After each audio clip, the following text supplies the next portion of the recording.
Hello बच्चों, let us read this question. This question says, in a hydrogen atom, electron d excites from third excited state to the ground state. The frequency of emitted radiation is.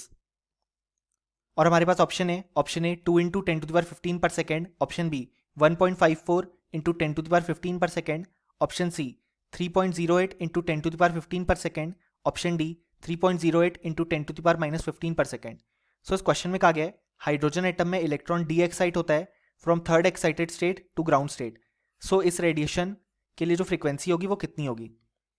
सो इस question को solve करने के लिए जो की concept required है हमारे पास वो है concept of frequency of emitted radiation.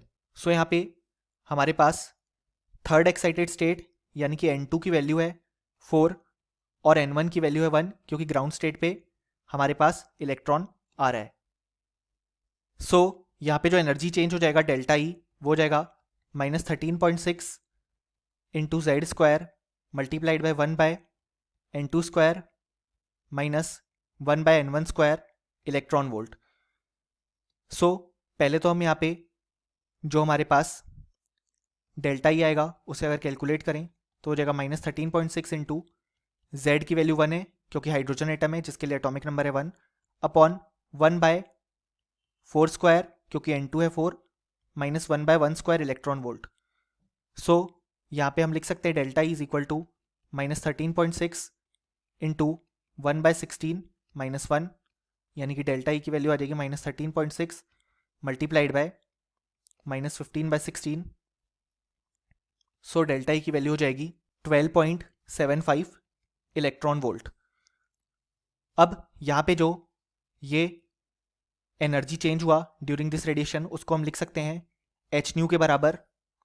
So यहाँ पे डेल्टा ई की वैल्यू हम पुट करेंगे जूल्स में 12.75 इंटू 1.6 इंटू 10⁻⁻19 जूल क्योंकि 1 इलेक्ट्रॉन वोल्ट में इतने जूल होते हैं इज इक्वल टू एच यानी कि प्लैंक्स कॉन्स्टेंट की वैल्यू है 6.626 into 10⁻34 joule second multiplied by frequency nu.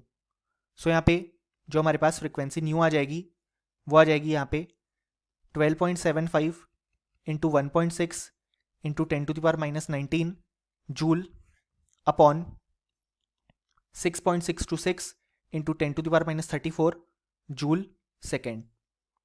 सो अगर हम इसे सॉल्व करें तो फ्रिक्वेंसी न्यू हो जाएगी 12.75 into 1.6 upon 6.626 into 10⁻15 second inverse या पर सेकेंड जिसे सॉल्व करने पे आंसर आएगा 3.07 इंटू 10⁻15 सेकेंड इनवर्स. सो ये आ गई frequency of the emitted radiation.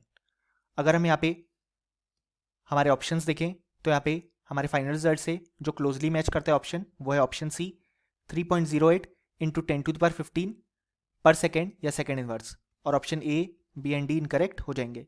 So finally हमें लिख सकते हैं कि इस क्वेश्चन के लिए जो हमारे पास करेक्ट आंसर आया वो आया option C. Hope you understood it well. Best of luck.